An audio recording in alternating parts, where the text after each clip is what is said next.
नदीम उर्फ बिल्लू सांडा, मैं इसलिए हत्या कर रहा था, मुझे नाम चाहिए। डॉन बनना मुझे पूरे पश्चिम उत्तर प्रदेश का।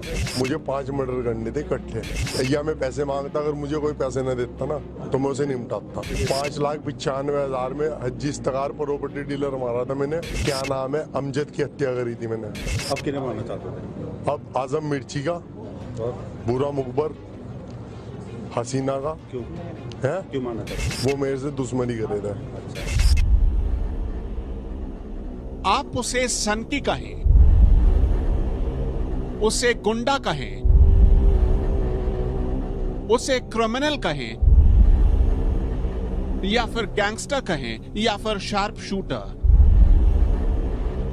अपराध के जितने भी अलंकार आप उसे दे सकते हैं, दे दीजिए। वो इस पर बुरा नहीं मानता, बल्कि खुश होता है, क्योंकि वो डंके की चोट पर कहता है हाँ, उसे पश्चिमी उत्तर प्रदेश का सबसे बड़ा गुंडा बनना है।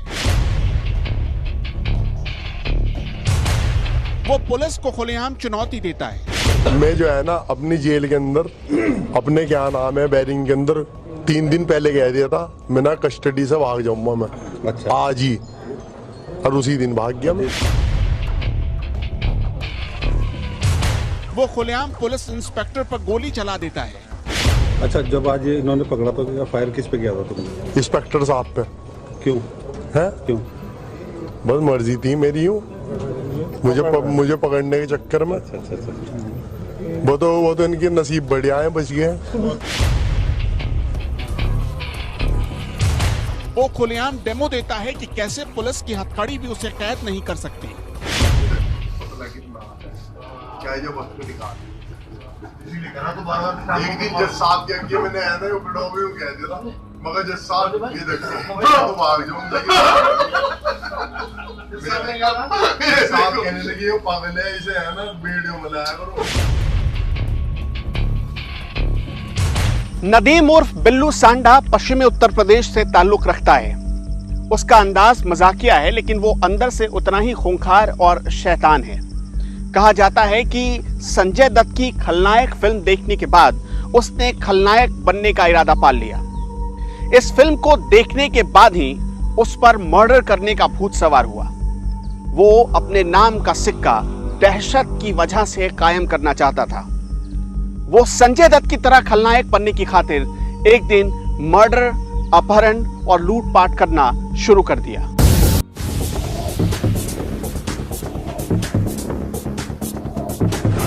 उसकी फेवरेट फिल्म है खलनायक, फेवरेट एक्टर संजय दत्त और फेवरेट शौक मर्डर। संजय दत्त तो रियल लाइफ के खलनायक है, लेकिन बिल्लू सांडा रियल लाइफ का खलनायक है। ये वो सांडा नहीं जिसका जब चाहे कोई तेल निकाल दे। ये सांडा जरा खिसका हुआ है, अक्खा बॉलीवुड का तेल निकालने वाला है। खलनायक फिल्म का एक गीत है, नायक नहीं खलनायक हूं मैं। इसी गाने में एक और लाइन है, बचपन में लिखी कहानी मेरी, कैसे बदलती जवानी मेरी, सारा समंदर मेरे पास है, एक बूंद पानी मेरी प्यास है। ये लाइन बिल्लू सांडा की जिंदगी पर बिल्कुल फिट बैठती है। बिल्लू ने इतनी बार खलनायक फिल्म देख ली है कि उसे खलनायक फिल्म का एक एक डायलॉग याद है। वो जब भी पकड़ा जाता है या पुलिस कस्टडी से भागता है, उन्हीं डायलॉग्स को दोहराता है। उसकी कहानी आज जैसे जैसे आगे बढ़ेगी, आप ये बात भी समझ जाएंगे। पश्चिमी उत्तर प्रदेश के शातिर अपराधी बिल्लू सांडा और नदीम की हर क्राइम का आज हिसाब होगा। सांडा के इतिहास में जाएं, उससे पहले उसके क्राइम रिकॉर्ड पर एक नजर डालते हैं। बिल्लू सांडा और नदीम पर 16 संगीन मामले दर्ज हैं। उस पर मर्डर, लूट, फिरौती के लिए हत्या जैसे मामले हैं। अपराध की उसकी पूरी ट्रेनिंग उसे घर से ही मिली।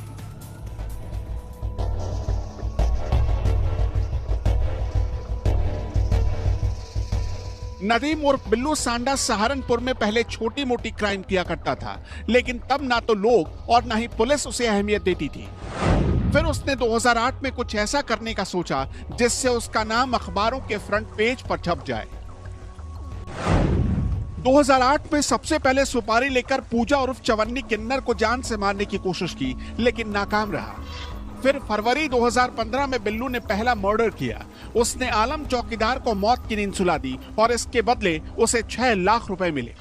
बिल्लू इसके बाद समझ गया कि कारोबार अगर चल पड़ा तो पैसा, पावर और क्राइम की दुनिया में रुतबा तीनों उसे मिल सकते हैं। फिर तो उसे रियल लाइफ का खलनायक बनने से कोई नहीं रोक सकता।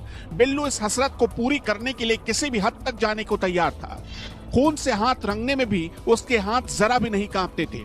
पहली हत्या करने के सिर्फ 4 महीने बाद ही उसने दूसरी हत्या कर दी। 14 मई 2015 को उसने मंसूर कॉलोनी के रहने वाले इश्तिकार का मर्डर कर दिया और इसके बदले करीब 6.25 लाख रुपए लिए। मर्डर करने की उसकी भूख बढ़ती जा रही थी। दूसरा मर्डर करने के ठीक 1 महीने बाद ही उसने तीसरा मर्डर भी कर दिया। इस बार वो अपने घर से कुछ ही दूर पर रहने वाले अमजद की हत्या कर बैठा, पर पुलिस के हत्थे भी चढ़ गया। क्राइम बिल्लू सांडा को जैसे विरासत में मिली थी, क्योंकि बिल्लू सांडा के पिता भी एक बहुत बड़े क्रिमिनल हुआ करते थे। कहा जाता है कि 2015 में बिल्लू सांडा ने मर्डर का सिलसिला शुरू किया। सबसे पहले उसने फरवरी 2015 में इफ्तिकार नाम की एक चौकीदार की हत्या कर दी। इफ्तिकार की हत्या करने के लिए उसने 6 लाख रुपए की सुपारी ली थी। फिर जून 2015 में उसने अहमद नाम की एक शख्स की हत्या कर दी। अहमद की हत्या करने के लिए भी उसने अच्छी खासी और मोटी रकम ली थी। इसके बाद उसे पुलिस ने गिरफ्तार कर लिया। 17 महीने तक बिल्लू सांडा जेल में सड़ता रहा। उसे ख्याल आया कि कोई उसका बेल करवाने के लिए क्यों नहीं आ रहा। फिर उसने जेल के अंदर से ही जेल तोड़कर भागने की प्लानिंग की और इसमें वो कामयाब भी हो गया।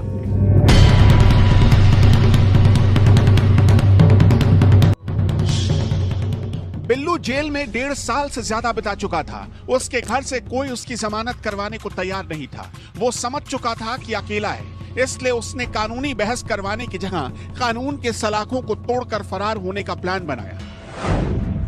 4 जनवरी 2017 पुलिस की वैन में बिल्लू को सहारनपुर की जेल से कोर्ट की तरफ ले जाया जा रहा था। तभी वो रोशनदान तोड़कर फरार हो गया और उसने अपने 6 साथियों को भी भगा दिया।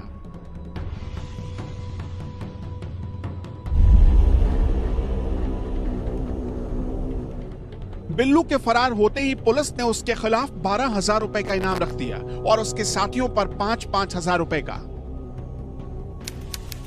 7 जनवरी 2017 सुबह 5 बजे पुलिस को बिल्लू की खबर मिली। पुलिस अधिकारी जितेंद्र कालरा पुलिस टीम के साथ पहुंच गए। नदीम और बिल्लू सांडा की घेराबंदी कर ली गई। बिल्लू सांडा की फरारी के बाद कुतुबशेर पुलिस की क्राइम ब्रांच ने उसे गिरफ्तार करने का पूरा प्लान बनाया। सर्विलांस लगाया गया और उसे सफदलपुर तिराहे पर धर दबोचा गया। दरअसल सफदलपुर तिराहे पर बिल्लू सांडा 20 लाख की फिरौती वसूलने गया था। वो एक शख्स की हत्या करना चाहता था, लेकिन हत्या से पहले ही वो पुलिस के हाथ लग गया।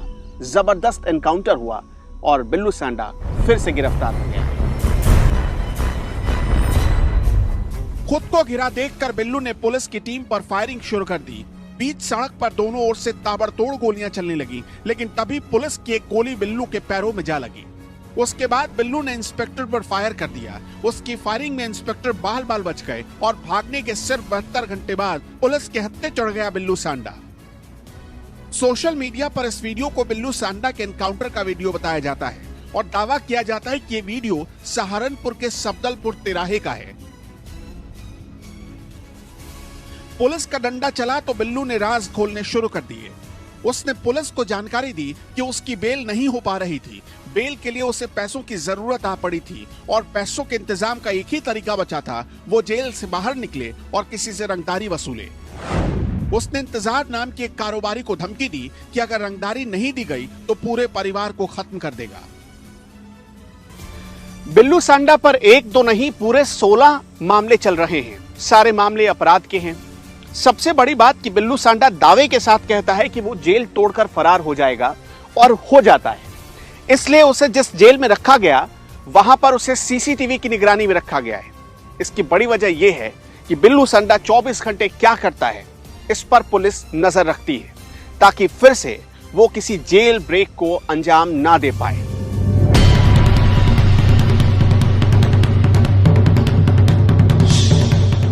बिल्लू सांडा फिलहाल सहारनपुर की जेल में बंद है, लेकिन अब वहां पुलिस का तगड़ा पहरा रहता है। उसकी सारी हरकतें पुलिस जानती है और इस बार तैयारी ऐसी है कि बिल्लू सपने में भी भागने की नहीं सोच सकता।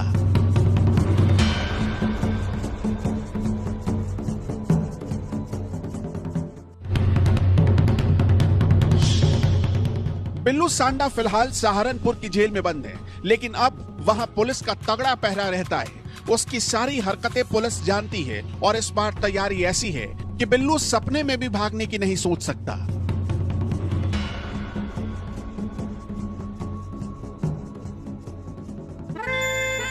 Subscribe to our channel by clicking the subscribe button. Click the bell button and enjoy the latest uploads from our channel.